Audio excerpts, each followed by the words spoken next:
C'est bon, c'est bien. Voilà. Bien, je vous remercie de m'avoir donné l'occasion de parler des IST au Sud. Ce thème nous inspire 3 questions. Quelle est l'ampleur des IST aujourd'hui dans la région et quelles sont les difficultés pour la prise en charge de ces IST et comment assurer une prévention efficiente. S'agissant de l'ampleur, il faut dire que les IST sont des infections transmises principalement par contact cutanéo-muqueux lors d'un rapport sexuel, que ce rapport soit vaginal, anal ou oral. Et la transmission est possible par d'autres voies. Notamment, il y a la transmission de la mère à l'enfant pendant la grossesse et l'accouchement, la transmission par voie sanguine. Et il est reconnu parmi tant d'agents pathogènes, 8 qui sont véritablement responsables, dont 4 curables et 4 non curables. Les données sur les IST ne sont pas très récentes. Les dernières remontent à 2012 avec les données de l'OMS qui indiquent que chaque jour, plus d'1 million de cas d'IST sont enregistrés dans le monde. Et concernant les 4 types d'IST curables, nous avons plus de 350 millions de personnes par an. Et parmi ces 4 types, nous en avons 3 qui sont d'origine bactérienne et une d'origine parasitaire, avec des chiffres qui sont indiqués. Sur ces 350 millions, en Afrique, on enregistre 63 millions de personnes qui sont infectées et les 4 types d'origine, dont les 3 bactériennes et l'autre parasitaire, sont dans des proportions qui sont également indiquées. Concernant les IST non curables, ces IST sont d'origine virale, avec une prévalence également très élevée. Nous avons l'herpès simplex virus de type 2, le papillomavirus humain. Vous voyez, les proportions sont très importantes. Et puis en plus de ces 2, il y a l'hépatite B et l'infection à VIH qui sont également considérées comme des infections sexuellement transmissibles, mais de type viral. Ces IST sont inquiétantes parce qu'elles engendrent des conséquences graves. Certaines parmi elles multiplient par 3 le risque de contracter l'infection à VIH. Et pour ce qui concerne la transmission de la mère à l'enfant, nous avons comme conséquence des décès néonataux, le faible poids de naissance, des septicémies, la conjonctivite du nouveau-né, les malformations congénitales. Et il y a le cancer du col de l'utérus avec le virus papillomavirus humain, le cancer du foie, la cirrhose avec l'hépatite B, l'inflammation pelvienne et la stérilité avec le gonocoque et le chlamydia. Il y a des populations qui sont véritablement vulnérables et en même temps source de propagation de ces infections. Il s'agit des travailleurs du sexe et leurs clients, les hommes ayant des rapports sexuels avec les hommes, les adolescents et les jeunes, les consommateurs de drogues injectables, les détenus, les populations mobiles, pour n'en citer que celles-là. Et quelles sont les difficultés rencontrées pour la prise en charge? La première difficulté se situe au niveau de l'approche diagnostique des IST. 3 types d'approches existent. Nous avons l'approche pour le diagnostic clinique. Et cette approche fait appel à l'identification des symptômes, donc à l'expérience du clinicien. Cette approche nécessite donc une bonne formation et n'a pas une portée santé publique. Il y a l'approche par diagnostic étiologique qui va nécessiter la microscopie, des tests de laboratoire pour identifier le germe en cause.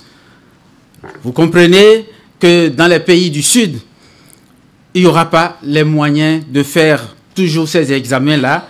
Ces examens ont un coût et les tests rapides nécessitent un équipement et dépendent aussi de la compétence du technicien de laboratoire. Il y a, troisièmement, l'approche par diagnostic syndromique, qui va utiliser un algorithme, en général des algorithmes pour la prise en charge. Ici, on identifie des syndromes, et à partir de ces syndromes, on va identifier toutes les IST qui sont susceptibles de s'exprimer par ces syndromes-là. Et on aboutit à un traitement qui est basé sur des données épidémiologiques et des données de laboratoire. Évidemment, cette approche a une portée santé publique et est bien adaptée aux pays du Sud, et c'est ce qui est généralement utilisé dans ces pays-là. Les grands syndromes utilisés dans cette approche sont au nombre de 7. Nous avons le premier, l'écoulement urétral chez l'homme, et le traitement va cibler le gonocoque et le chlamydia. Nous avons l'écoulement vaginal. Là, si l'écoulement provient exclusivement du vagin, le traitement va cibler à la fois le trichomonas, la vaginose bactérienne et la candidose, mais si l'écoulement provient du col, le traitement va cibler et le gonocoque et le chlamydia. Nous avons l'ulcération génitale.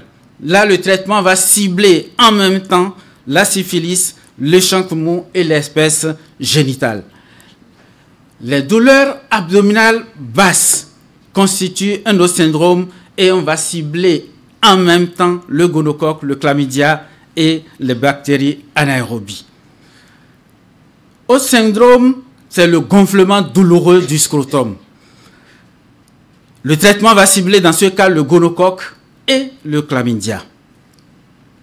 La conjonctivite du nouveau-né, et là, le traitement va cibler le gonocoque et le chlamydia. Nous avons le 7e syndrome, le condylome acuminé. Là, pas de traitement qui réussit.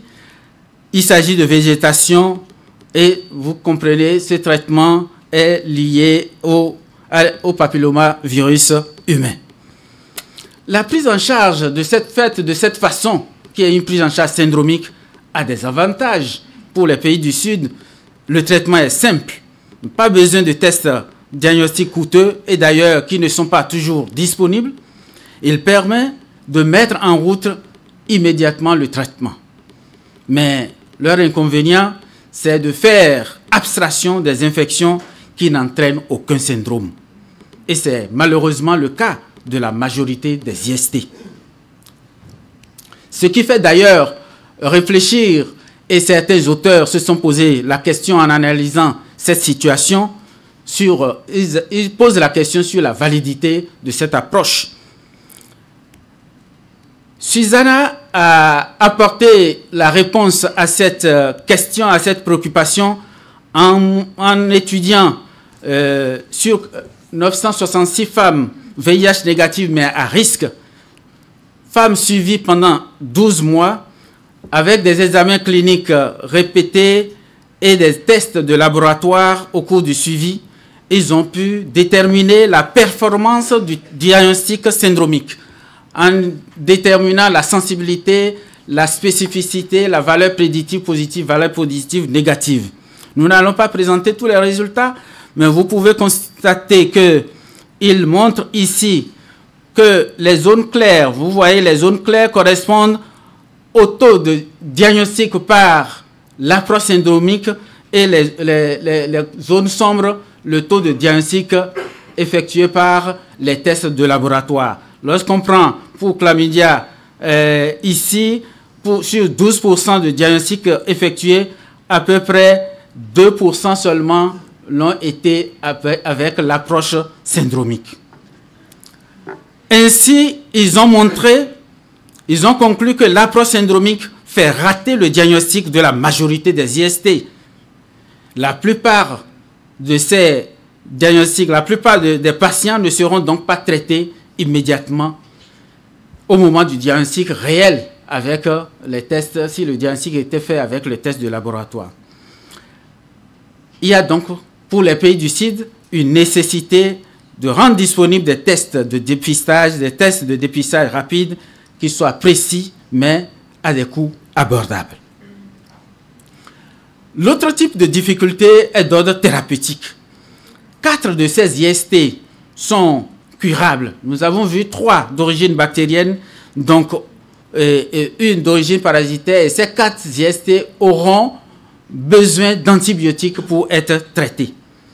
Pour les IST virales, elles sont non curables, mais nous avons vu dans la littérature, il a été démontré l'efficacité des antiviraux sur l'herpès et sur l'infection à VIH. On n'en parle plus. Le contrôle de l'hépatite B et ses complications par les antiviraux et l'interféron est possible, mais c'est difficile, c'est pas toujours disponible et c'est coûteux. Il n'y a pas de traitement pour l'infection à HPV. Alors, le grand défi rencontré dans les pays du Sud, c'est la résistance des IST curables aux antibiotiques. Vous avez vu le problème de résistance qui a été présenté tantôt. Le cas particulier du gonocoque est inquiétant puisque la résistance est démontrée à plusieurs antibiotiques, y compris les macrolides et les quinolones qui étaient positionnés comme traitement de première intention en prise unique pendant longtemps. Aujourd'hui, il est observé également une perte de la sensibilité aux céphalosporines de 3e génération, qui, du reste, est la dernière option thérapeutique pour ces IST. Le Neisseria gonorrhoeae est donc considéré comme une bactérie multirésistante. Et nous avons alors besoin de nouveaux médicaments. Médicaments, si on perd cette dernière possibilité avec les céphalosporines, on aura d'énormes difficultés. Les quinolones, les résistances, les travaux réalisés en Afrique, plusieurs travaux ont montré que les résistances varient du 17 jusqu'à 80%. Et cela est inquiétant et fait qu'on n'utilise plus dans plusieurs pays maintenant la ciprofloxacine. On a recours aux céphalosporines et on se demande ce qui va se passer ultérieurement. L'OMS a donc mis en place un groupe, une étude de surveillance internationale dans une collaboration, et je présente là juste ce tableau pour indiquer que presque tous les continents sont concernés par les taux de les résistances aux différentes classes d'antibiotiques, et l'Afrique, un certain nombre de pays d'Afrique se trouvent également concernés par les résistances aux différents antibiotiques. Et pour la dernière classe, qui est la classe de recours, eh bien, les pays d'Afrique également sont concernés, et cela nous inquiète à plus d'un titre. Comment assurer alors la prévention?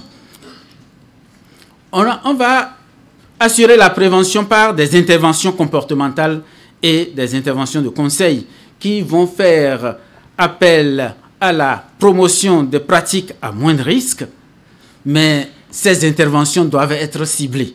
Elles sont ciblées sur les populations à haut risque, mais également l'intervention aujourd'hui sur cette population a donné de très bons résultats, mais un groupe de population qui pose encore problème, c'est la population des jeunes et des adolescents. Aucune intervention comportementale ne sera efficace si elle ne tient compte des données socio-anthropologiques. Et Jean-Robert Ruenge a étudié le comportement sexuel parmi les adolescents et les jeunes en Afrique subsaharienne francophone, et cette étude a été réalisée en analysant les données des enquêtes nationales démographiques de santé de plusieurs pays, et a conclu que les jeunes de ces pays ont leur premier rapport sexuel intervient à un âge plus précoce que leurs homologues français ou européens.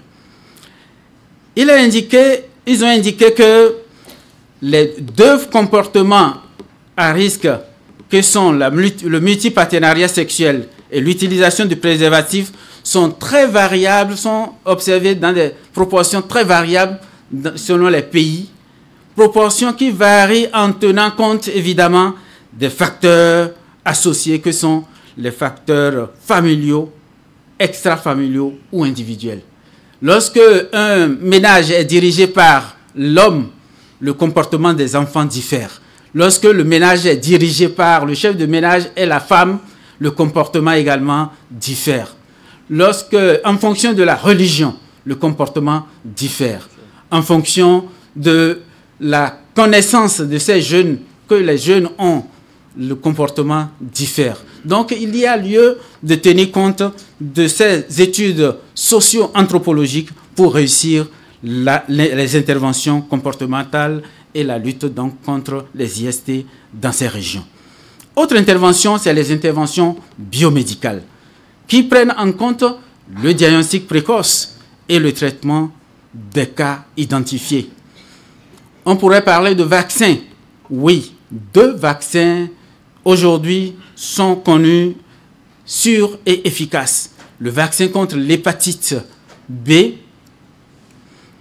Et ce vaccin existe déjà dans la plupart des programmes nationaux de vaccination, sauf que la dose qui doit être prise à la naissance n'est pas encore rentrée dans tous les programmes.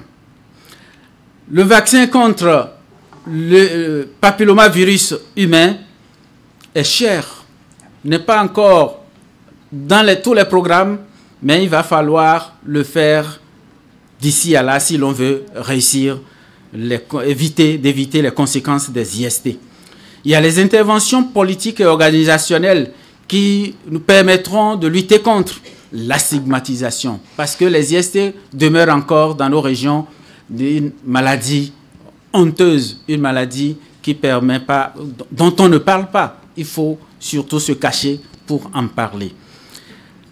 La disponibilité des services de santé adaptés et la qualité de ces services aideront à lutter effectivement contre les IST. Et l'OMS a rendu disponible depuis 2016 un document de stratégie mondiale auquel les pays du Sud doivent également adhérer si l'on veut réussir la lutte contre les IST. L'objectif étant d'éliminer l'épidémie des maladies sexuellement transmissibles, bien sûr, en agissant sur un certain nombre d'indicateurs d'ici à 2030. Nous espérons que l'engagement de ces pays permettra d'obtenir ce résultat et nous serons tous heureux de pouvoir vaincre les IST. Je vous remercie. Je remercie les organisateurs de cette conférence qui nous ont donné l'occasion donc de parler de ce sujet. Je remercie également le professeur Michel Larry qui est du Québec mais qui intervient beaucoup au Bénin. Nous travaillons ensemble sur les IST et au dispensaire des IST. Les collègues du programme national de lutte contre le sida qui nous ont accompagnés. Je vous remercie de votre attention. Merci beaucoup, Dr Zanou, pour cette belle présentation et pour le respect du temps. J'invite maintenant, je peux inviter le Dr Vikarent qui va nous parler de syphilis au Luxembourg.